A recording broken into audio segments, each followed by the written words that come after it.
नमस्कार। दैनिक शिव टाइम में आप सबका स्वागत है। समस्त देश की महिलाओं का आज अंतर्राष्ट्रीय महिला दिवस की हार्दिक शुभकामनाएं। महिला खुद में ही बहुत बड़ी शक्ति है, जरूरत है उसे पहचानने की। इस समय बात करेंगे जम्मू कश्मीर के हालातों को लेकर।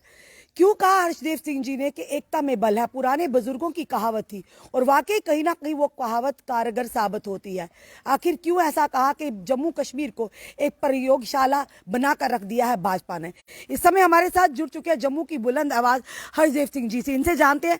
हरदेव सर, पुराने बुजुर्गों की कहावत थी एकता में बल, आज वही आवाज आप अपने माध्यम से लगा रहे हैं कि एक हो जाइए। किन्हें कह रहे हैं आप एक हो जाइए? देखिए, पहले तो हम आपको मुबारकबाद देते हैं कि आज महिला दिवस है और आपके माध्यम से तमाम महिलाओं को नारी शक्ति जी जो है वो उसका एक बहुत बड़ा देश की उन्नति में, तरक्की में जी और प्रोग्रेस में, प्रॉस्पेरिटी में एक बहुत बड़ा रोल है। तो मेरी तरफ से नमस्कार है तमाम महिलाओं को, जम्मू कश्मीर की, पूरे हिंदुस्तान धन्यवाद की। सर, धन्यवाद।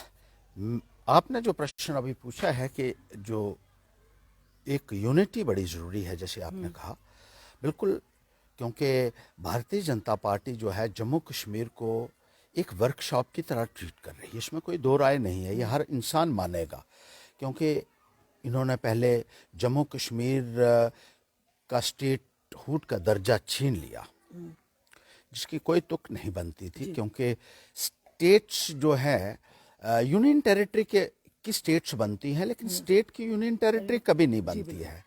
तो इन्होंने एक डिमोट कर दिया एक स्टेट को, और इतिहास में पहली बारी हुआ, हिंदुस्तान के इतिहास में ऐसा कभी भी देखने को नहीं मिला कि किसी स्टेट को तोड़कर उसको डिमोट कर दिया हो और उसको यूनियन टेरिटरी बना दिया हो।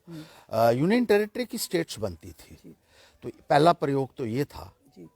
और किस लिए ये प्रयोग किया गया, ये अभी तक भारतीय जनता पार्टी की सरकार लोगों को समझा नहीं पाई है। उसके बाद जो असेंबली की इलेक्शन है वो लगातार पोस्टपोन की। 2018 में जब वो सरकार टूटी, जो बीजेपी और पीडीपी की थी, उस वक्त ये कहा गया था कि जल्द ही चुनाव होंगे और संविधान के मुताबिक चुनाव भी होने चाहिए थे। सुप्रीम कोर्ट के आदेशों के मुताबिक चुनाव होने चाहिए थे, क्योंकि सुप्रीम कोर्ट बहुत क्लियर है कि जहां भी प्रीमेच्योरली कोई सरकार गिरती है, असेंबली डिसॉल्व होती है, तो वो 6 महीने के अंदर रिकॉन्स्टिट्यूट होनी चाहिए वो असेंबली। यहाँ प्रीमेच्योरली डिसॉल्व हुई थी असेंबली, क्योंकि 3.5-4 वर्षों के बाद ही डिसॉल्व होगी, जो उसका टेन्योर था वो पूरा नहीं हो पाया था। तो सुप्रीम कोर्ट की जो ओबिटर डिक्टा ले डाउन किया है सुप्रीम कोर्ट ने, उसके मुताबिक 6 महीनों में इलेक्शन होनी चाहिए थी। लेकिन अब तो 6 साल का भी जो है वो ऐसा लगता है कि बीजेपी इंतज़ार कर रही है। 5 साल तो हो ही गए हैं। 18 में जब डिसॉल्व हुई थी, 2023 हो गया, अभी तक कोई अता पता नहीं है कि जम्मू कश्मीर में इलेक्शन होंगे या नहीं होंगे। और बाहर से जो बाबू लोग लाए हुए हैं, बीजेपी की सरकार ने यहाँ भेजे हुए हैं, जो यूपी से हैं, बिहार से हैं, छत्तीसगढ़ से हैं, झारखंड से, कहीं कहीं से हैं, जिनको जम्मू कश्मीर के हालात की जानकारी ही नहीं है, यहाँ की भाषा की, यहाँ की टोपोग्राफी की, यहाँ की डेमोग्राफी की, यहाँ के कल्चर की, यहाँ की समस्याओं की, उनके हवाले जम्मू कश्मीर को कर दिया है। उनका लोगों के साथ कोई भी संपर्क नहीं है।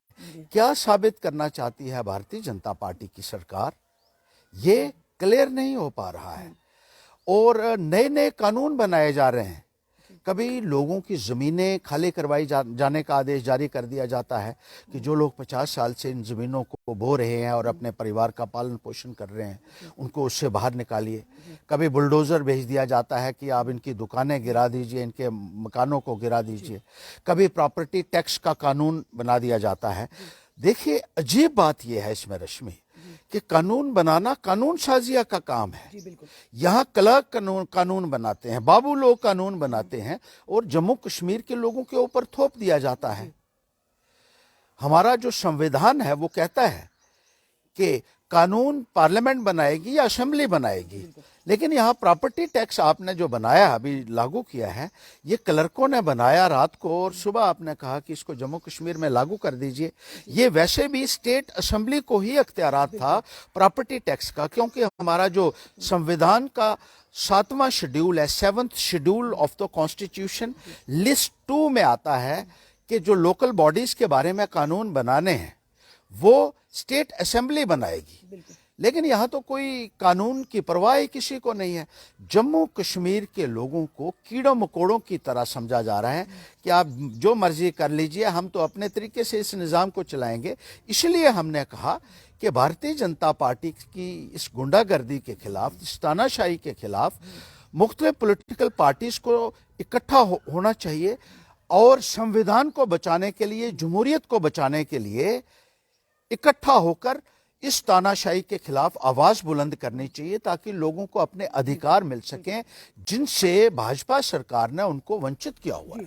हरदेव सर, एक सवाल जरूर मैं आपसे करना चाहूंगी, क्या यही वजह नहीं है कि यहाँ की जम्मू की खासकर जितनी भी सियासी पार्टियां हैं, इन्होंने हमेशा अपना अपना देखा, यानी अगर एक मंच पर आकर जम्मू के हित की बात करते तो शायद आज जम्मू के साथ, जम्मू के डोगरे लोगों के साथ जो इंजस्टिस हो रहा है वो ना होता। बिल्कुल है, यहाँ तो अपनी अपनी डफली, अपना अपना राग है और सब लगे हुए हैं अपने पर्सनल इंटरेस्ट को लेकर। मैं कहता हूं तमाम पॉलिटिकल पार्टीज को सामने आना होगा अगर आप लोगों के लिए काम करना चाहते हैं। और जम्मू कश्मीर के तमाम पॉलिटिकल पार्टीज में भाजपा भी आती है क्या? भाजपा तो अत्याचारी है। आपने भारतीय जनता पार्टी तो उसके भाजपा को अलावा exclude जो भी किया या पॉलिटिकल include पार्टीज किया है? हैं, जो भी तो पॉलिटिकल पार्टी है। संविधान में यकीन रखती हैं, नहीं देखिए भाजपा तो ये सारा कर रही है, वो तो प्रयोगशाला की तरह इस्तेमाल कर रही है, वो तो तानाशाही पे उतर आई है। भाजपा के नेता तो कहते हैं पता नहीं एलजी एडमिनिस्ट्रेशन या एलजी किस दबाव में आकर, किस मजबूरी में आकर इस तरह के जो कानून है वो पारित कर रहे हैं। हम देखिए बहुत भोले हैं ये लोग। अब मैं क्या कहूँ आपको कि इनको इतनी जानकारी भी नहीं है, इनको पता ही नहीं है कि इनकी अपनी सरकार है जी। ये केंद्र का शासन यहाँ चल रहा है। लेफ्टिनेंट गवर्नर तो एक सेंटर का एजेंट होता है। He is deputed by the central government. BJP government ने उसको डिप्यूट किया है, यहाँ लगाया हुआ है सेंटर की पॉलिसीज को यहाँ इम्प्लीमेंट करने के लिए। या फिर भाजपा के नेता वर्सेस एलजी चल रहा है, या ये कहें कि जो केंद्र में सरकार बैठी है वो चाबी घुमाते, गवर्नर साहब वैसा ही करते, यानी यहाँ के नेताओं की तो सुनवाई नहीं है, वो तो किसी कैटेगरी में ये नहीं तो आते हैं। वैसे भी बेचारे अनाड़ी भी है, मैं कहूँगा इनका कसूर नहीं है, इनको पता भी नहीं है, इनको ना संविधान की जानकारी है ना इनको एडमिनिस्ट्रेशन की जानकारी है, तो इनके ऊपर तो तरस ही खाया जा सकता है। जनता को किस बात का आश्वासन दिलवाते रहते हैं ये लोग? देखिए ये बेचारे जनता को समझना होगा कि ये लोग जो हैं ये बेचारे, इनसे कोई तवक्को मत रखिए, ना इनके हाथ में है ना इनको कुछ पता है, अभी इनको कोई जानकारी नहीं से है, लगातार आल जम्मू ना इनका कोई लीडर है। जी, आल जम्मू बेस्ड रिजर्व कैटेगरी के एम्प्लॉइज होंगे, पीएम पैकेज आल जम्मू बेस्ड को तो इन्होंने कोरा कागज भी साइन कर दिए आए थे। सर कहते थे मैं आपका वकील हूँ, आप भी तो वकील हैं एक फिलहाल एक सियासत के साथ साथ, तो ऐसे वकील खाली कोरे कागज पर आप सिग्नेचर करके देते हैं क्या?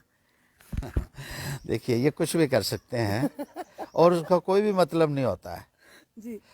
ना इनकी बात में कोई मायना हमें ढूंढना चाहिए और ना इनसे कुछ हो सकता है। पर उनका क्या सर, जिनको ये कहावत आपने सुनी होगी एक, ना तलवार उठेगी ना खंजर इनसे, ये हाथ हमारे आजमाए हुए हैं। ये हालत है इनकी बीजेपी वालों की, ये कुछ नहीं कर सकते हैं। ये जम्मू कश्मीर के जो हैं, ये जो जुमला वहां से दिल्ली से आएगा ना उसको ही दोहरा सकते हैं और इनके बस में कुछ भी नहीं है। आपको लगता है दिल्ली में भी इनकी इनसे सुनवाई निजात दिलवाना की कोशिश हम करेंगे, जब तक ये इनसे खलासी होगी तभी लोगों का कुछ मिलेगा, तभी कुछ हासिल होगा। आपको लगता है इतनी आसानी से खलासी करेंगे या खलासी होगी सर? अब बिल्कुल है, आसान है कैसे? लोग समझ चुके हैं। आप देखिए लोग तो समझ चुके हैं जो उनके साथ हो रहा है। अब दाने दाने को लोग मोहताज इन लोगों ने कर दिए हैं और इतना गुस्सा लोगों के अंदर है भारतीय जनता पार्टी को लेकर। आप कहीं भी चले जाइए, चाहे कस्बे में जाएंगे चाहे गांव में जाएंगे, अब वही लोग इनके साथ रह गए हैं जिनको कुछ मिलता है, जिनको कोई दिहाड़ी मिलती है, जिनको तनख्वाह के ऊपर रखा हुआ है। जैसे मैं आज इंटरव्यू कर रहा हूँ तो कुछ लोगों को जिनको इन्होंने पैसे दिए हैं वो जरूर यहाँ आकर गाली भी दे रहे होंगे मुझे। उनका काम ही यही है कि बीजेपी के गाने गाओ, और जब भी कोई खुलासा करता है उनकी धांधलियों का, उनकी नाकामियों का, तो उसको गाली दो। जी। तो वो बेचारे भी, मुझे उनके साथ भी गिला नहीं है क्योंकि उनकी रोजी रोटी इसी से चल रही है। तो उनका तो काम ही यही है। जी। तो कोई दाल ऐसी रोटी नहीं चलेगी ऐसे जी कमेंट जी जी किए जी जी जी हाँ। हरदेव सर, जिस तरह से जब कभी लेने की बारी आती जनता से तो ये समझाया जाता है, जनता को बार बार याद दिलाया जाता है कि अब आप केंद्र शासित प्रदेश में हैं, अब राज्य में नहीं है, वो चला गया राज्य। तो जब लेना की बारी, तो जब देने की बारी आती है ये खुद ही भूल जाते हैं। यानी जब यूटी के अकॉर्डिंग हमारे डेली वेजर्स की बात करें, जितने भी लेबर हैं उनको अगर पैसा देने की बारी आती है, ये कहते नहीं ये दिल्ली के हालात अलग से हैं, दिल्ली के वहां का रहना सहना अलग है और जम्मू का अलग है। तो ये मैं कह रहा हूँ कि अब इनसे खलासी हो जाएगी। आपने जब यूनियन टेरिटरी बनाया तो यूनियन टेरिटरी के जो वेतन वहां लागू होते हैं, दूसरे सेंटर के वेतन जो होते हैं वो यहाँ भी देने चाहिए थे। मुलाजमों को सेंटर का वेतन आपको देना चाहिए था, जो सहूलियात उनको मिलती हैं सेंटर के मुलाजमीन को वो यहाँ देनी चाहिए थी। लेकिन बात आप करते हैं कि केंद्र ने अपने अंडर इसको कर लिया है और वेतन आप डेली वेजेस को 1,000 या 2,000 या 3-3 हज़ार के ऊपर आपने लोगों को, यहाँ पढ़े लिखे लोगों को जो है वो एक्सप्लाइटेशन उनकी जिस तरीके से हो रही है वो इतिहास में अपने आप में एक मिसाल होगी, क्योंकि कहीं ऐसा नहीं है। किसी भी सेंट्रल गवर्नमेंट का एम्प्लाई को इस तरीके से ट्रीट नहीं किया जाता है या किसी भी यूनियन टेरिटरी में ऐसे ट्रीट नहीं किया जाता है जिस तरीके से जम्मू कश्मीर में किया जा रहा है। और फिर कानून बना दिया 22 साल नौकरी होगी तो रिटायर कर सकते हैं, बहुत सारों को नौकरी से बर्खास्त भी कर रहे हैं अपने जहां दिल करता है। और जिस तरीके से ये एक आदेश निकाल दिया कि अब तो व्हाट्सएप पे भी उनका कोई कमेंट नजर आ जाएगा मुलाजमीन का, वो अपनी परेशानी भी सरकार के समक्ष नहीं रख सकते हैं फेसबुक के ऊपर। ये बड़ी हैरानगी की बात है कि किस तरीके से लोगों के अधिकार एक एक करके ये सरकार छीन रही है। तो लोग अब देख रहे हैं मुलाजिम, इसलिए हमने कहा कि लोगों के अंदर एक गुस्सा है। मुलाजमीन हों, चाहे वो किसान हों, चाहे वो मजदूर हों, मजदूरों को मनरेगा का पैसा 4-4, 5-5 साल पहले पुराना नहीं अभी तक मिल पाया है। और टीवी के ऊपर ऐलान ये कई हजार करोड़ों के करते हैं।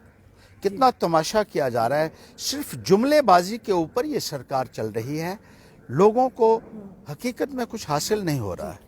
हरजय सर, कड़वा सवाल आपसे जरूर करेंगे। आपकी बात करें या चौधरी लाल सिंह जी की बात करें, हमेशा आप लोगों ने जनता की, जम्मू की, खास करके डोगरों की बात की, जम्मू की हित की बात करी, तो जनता आपकी बातों पर विश्वास क्यों नहीं करती? क्या लगता है जनता भी आजकल देखती है कि बड़े बड़े ऑफिस हो, ताम जाम हो, जनता उन पर विश्वास करती? क्योंकि आपने हमेशा हर मुद्दे को बड़ी ही बेबाकी से उठाया, चाहे मुद्दा छोटा हो बड़ा हो, और बड़ी चाहे अकेले उठाया, पर उठाया जरूर है। तो क्या विडंबना है कि जनता आज तक अपना विश्वास आप लोगों पर नहीं जता पाई, चाहे चौधरी लाल सिंह हो चाहे आप हो? देखिए, अब मुझे लगता है कि अब लोगों को समझ में आ रहा है कि कौन उनका शुभचिंतक है, कौन उनके लिए लड़ रहा है और कौन सिर्फ इस ताम झाम से ही लोगों को बरगलाना चाहता है। बड़े बड़े झंडे ये पार्टियां बना कर ले आती है, बड़ी बड़ी गाड़ियां लेके आ आती है, जहाज लेकर आ जाती है, और लोग ये समझ नहीं शायद आज तक पाए हैं कि ये जहाज़ों में भी जो तेल डल रहा है, जो किराया जहाज़ों का है, ये उनके ही टैक्स से निकाला जा रहा है, ये उन्हीं को लूटा जा रहा है, उन्हीं के पैसे से। बड़े बड़े बीजेपी ने देख लीजिए कितने बड़े बड़े दफ्तर बनाए हुए हैं, जैसे 5 स्टार होटल होते हैं। कहां से इनके पास पैसा एकदम से आ गया है, इस बारे में भी सोच विचार जरूर करना होगा। और अब मुझे लगता है कि लोग समझ चुके हैं, अब काफी उनको तजर्बा हो चुका है और आने वाले वक्त में वो बिल्कुल सही फैसला करेंगे, ऐसा मेरा विश्वास है। जाते जाते कंक्लूड करेंगे हम अपना इंटरव्यू। आप किन किन पार्टीज को आमंत्रित करते हैं कि मंच पर? हम कहते हैं सभी पार्टीज जो संविधान में भरोसा रखती हैं।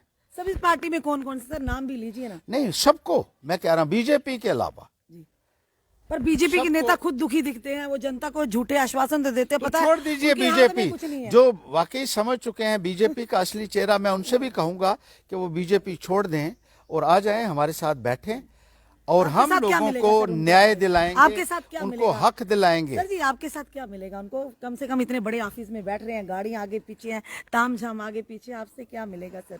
ये आपका सवाल तो बड़ा रेलेवेंट सवाल आपने किया है। वही तो बोल रही तो सेल्फ इंटरेस्ट को जो छोड़ सकते हैं, ये मैं ऐड कर दूंगा इसमें कि जो अपना उनका जाती मुफाद देख के अगर चलना होगा तो फिर लोक सेवा नहीं हो सकती है, ये इनको समझना पड़ेगा। यानी लोक सेवा करनी है तो ये ताम झाम, ये लग्जरी लाइफ छोड़नी ये पड़ेगी। लग्जरी लाइफ छोड़नी इतना होगी, आसान नहीं है सर, सड़कों के आदतें ऊपर पड़ी हुई बैठना जाती नहीं होगा। है सर। हाँ हाँ हाँ, आदतें पड़ी हुई हैं।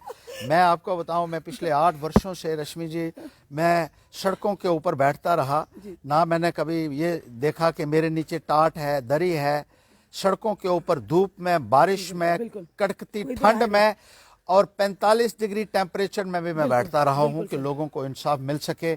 और ये अगर बात लोगों जनता को को इंसाफ, समझनी होगी ना सर अब। जी, और लोगों को इंसाफ देना हो है तो सैक्रिफाइसेस तो देने पड़ेंगे। अगर उसके लिए तैयार हैं तो आ सकते हैं और हम मिलकर सारे इकट्ठा होकर चल धन्यवाद सकते सर, हैं, तभी हम लोगों को न्याय दिला सकते हैं और बीजेपी के चंगुल से बाहर निकाल सकते हैं। बीजेपी की तानाशाही का मुकाबला हम तभी कर सकते हैं। अगर वो नेता भी बीजेपी के आना चाहे, उनके भी आमंत्रित है ना? हाँ, वो उनको छोड़नी पड़ेगी भारतीय जनता पार्टी। सुख चैन भी छोड़ना पड़ेगा अपना, कि जो वो लग्जूरियस लाइफ में इस वक्त मुलविस है, वो छोड़नी पड़ेगी। हमारे साथ बैठना पड़ेगा, धूप में भी बैठना पड़ेगा, बारिश में भी बैठना पड़ेगा, ठंड में भी बैठना पड़ेगा। और जो इनक्लेमेंसीज ऑफ वेदर को नजरअंदाज करते हुए अपनी लड़ाई को लड़ना होगा। धन्यवाद। हर तूफान का मुकाबला करना होगा। धन्यवाद सर। ये थे हमारे साथ हर्षदेव सिंह जी, जो कि बड़ी बेबाकी से आम जनता की आवाज प्रशासन और सरकार तक रखते हैं। और काफी बार ये देखा है हमने कि कहीं ना कहीं जो सत्ता में इस समय बैठे हैं उन्हें काफी, यानी कि केंद्र सरकार को भी घेरे रखते हैं। इनका साहब कहना, आज आमंत्रण दिया है हर एक सियासी पार्टी को कि एकता में बल है। पुराने बुजुर्गों की कहावत है, कहीं ना कहीं कारगर साबित भी होगी। अगर जम्मू को बचाना है, जम्मू के हक को अगर बचाना, अगर हक लेना है, तो एक ही मंच के तले आकर हमें जम्मू की आवाज को बुलंद करना होगा।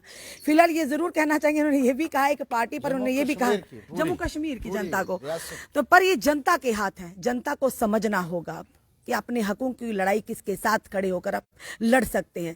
आए दिन जनता को, खासकर कि जम्मू की जनता को एक टेस्टिंग लेबोरेटरी समझा जाता है। आए दिन फरमान पे फरमान थोपे जाते हैं, जिसके लिए जनता कतई तैयार नहीं है। चलिए, अब जनता का फैसला होगा, सर माथे पर जो जनता फैसला करेगी। क्या वाकई जनता इस सारी मुश्किलों से समाधान चाहती है, ऐसे ही जूझते रहना है? अपने कमेंट, अपने सुझाव हमें जरूर दीजिए। इस वीडियो को जितना हो सके शेयर कीजिए। जुड़े रहिए ऐसे हमारे साथ अगले अपडेट के लिए। जय हिंद, जय भारत।